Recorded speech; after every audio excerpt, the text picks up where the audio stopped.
Ang ating pagbasa ngayong Sabado, ika-21 ng Setyembre, ay hango kay San Mateo, Kapitulo 9, versikulo 9 hanggang 13. Pag-alis ni Jesus doon, nakita niya si Mateo na nakaupo sa tanggapan ng buwis. Sinabi ni Jesus sa kanya, "Sumunod ka sa akin." Tumayo nga si Mateo at sumunod sa kanya.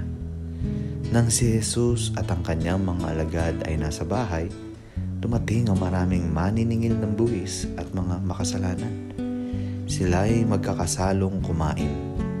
Nang makita ito ng mga Pariseo, tinanong nila ang kanyang mga alagad, "Bakit naikisalo ang inyong guro sa mga maniningil ng buwis at sa mga makasalanan?"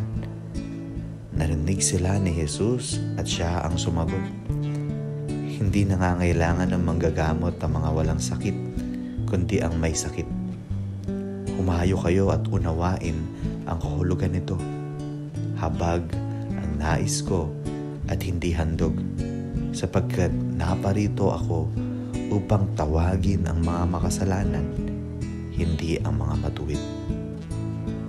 Ang mabuting balita ng Panginoon. Ang ating faithful reflection ay mula kay Brother Ed Mojado from LNK LNB.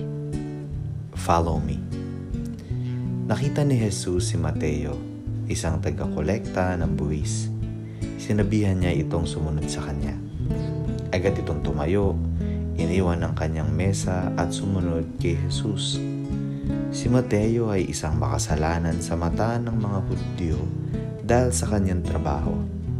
Ipinakita niya ang kanyang kabutihan nang agad siyang sumunod kay Jesus.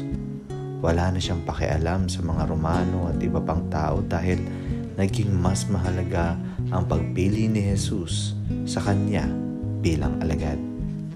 Karamihan sa atin, hindi natin gagawin ito agad-agad. Aalamin muna natin ang buong pagkatao ni Jesus. Magkukumbinsi muna siya sa kanya. Kakausapin muna ang mga kaibigan at pamilya kung tama ang gagawin.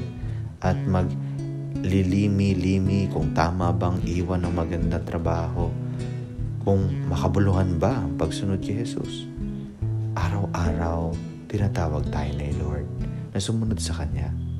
Araw-araw, tinatawag tayo upang maglingkod sa Kanya gaya ng pagtulong sa kapwa. Araw-araw, binibigyan tayo ng oportunidad upang katulad ni Mateo, sumagot sa Kanyang panawagan. Ngunit, paano ba ang pagtugon sa panawagan ni Lord sa atin? Si Mateo, iniwan ang kanyang napakagandang trabaho at marangyang buhay. Iniwan niya lahat ng ito. Pagnilayan natin sa araw na ito kung papaano tayo tutugon sa panawagan ni Lord sa atin.